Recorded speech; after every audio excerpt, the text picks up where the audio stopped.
Hello, I'm Mallory Glenn, and I'm proposing a book called Lube, Handholding, and Other Matters to Discuss at the Dinner Table. So what this book is mainly doing is analyzing the sexual landscape of sex on American colleges and universities. And what I really want to emphasize is that we need to increase our dialogue about sexual behavior.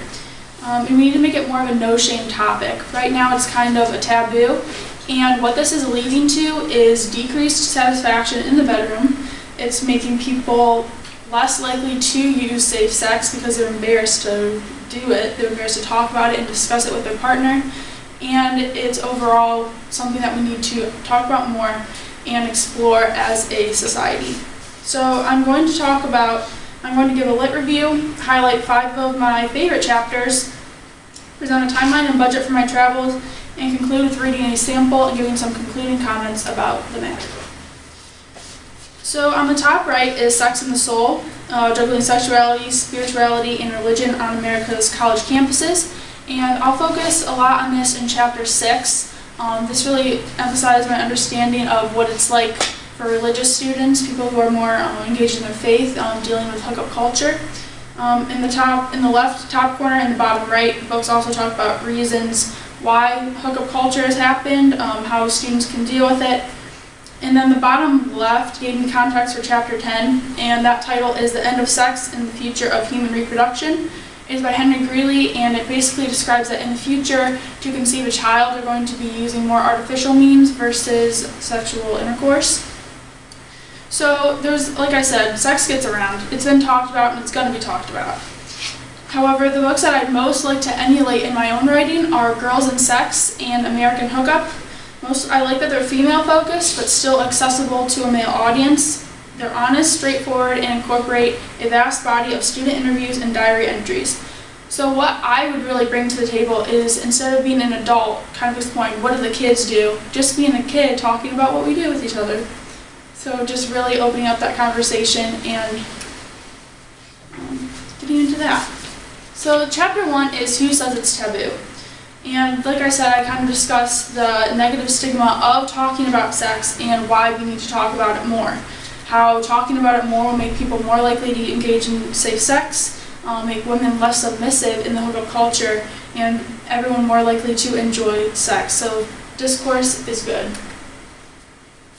The second chapter is called Teach Me, and here's where I'll rely heavily on my travel.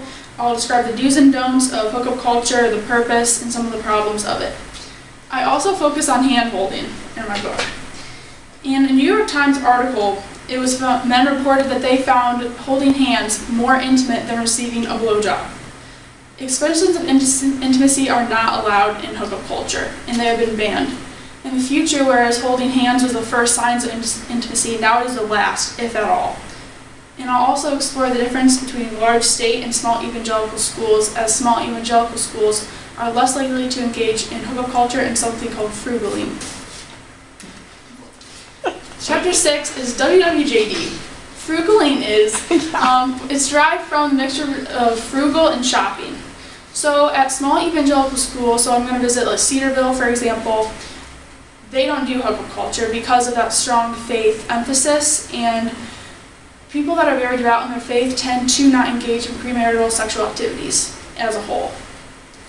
And so frugaling is kind of like hookup, it's like dating, but there's no label and you don't do anything physical. So it's hanging one-on-one, holding hands, almost like you would think of almost like courting is something that goes on. And there's a phenomenon called ring by spring, which is where, by senior year, if you don't have a ring by spring, it's, oh no, you're going to be a dying old widow.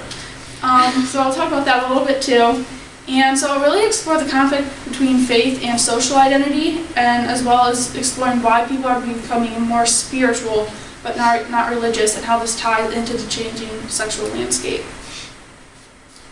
And then in Chapter 11, Rainbow Mattresses, I talk about the LGBTQ community in college and how dating apps can help this group, as well as the fact that hookup culture mainly caters to heterosexual white men, and so it can be exclusionary to members of this community. Additionally, I'll include some interviews from Kelly Weber, who is a counselor at the University of Mount Union, She talks about how freedom and experimentation and all of that can contribute to more people becoming more free in their actions and sexual decisions. I'll also explore some organizations such as Happy Hippies, Plur, and Getting to Zero. So here's my timeline. And what I'm going to do in each state is I'll visit a larger state school and then a smaller non-secular, spending 4 days at the bigger school and 3 days at the small, simply because bigger school, more people to talk to. And some of the reasons why I chose that, so I actually almost attended Hillsdale College myself, so I have some connections there with the swim coach, Kurt Kerner. Can definitely get into the athletic community for sure down there, so kind of just utilizing those connections there. I decided to travel to Texas because while Houston is the 4th largest city in the world, in all of my studies I never heard anyone ever mention Texas. I heard people mention New York, LA, and Chicago, which are the 3 above it, but no one ever talked about Texas. So I decided to go to Houston and see what was happening. And then lastly, I chose Ohio, obviously pretty practical. I also have some ins at Cedarville University, know some people attending there. And I intend to have the first draft completed by August 6th, which is 9 months after I return. This is flexible, but my thinking was I could have it right before people are going into school and they can read it and know what to expect when they're going into the new year. Here is my travel budget.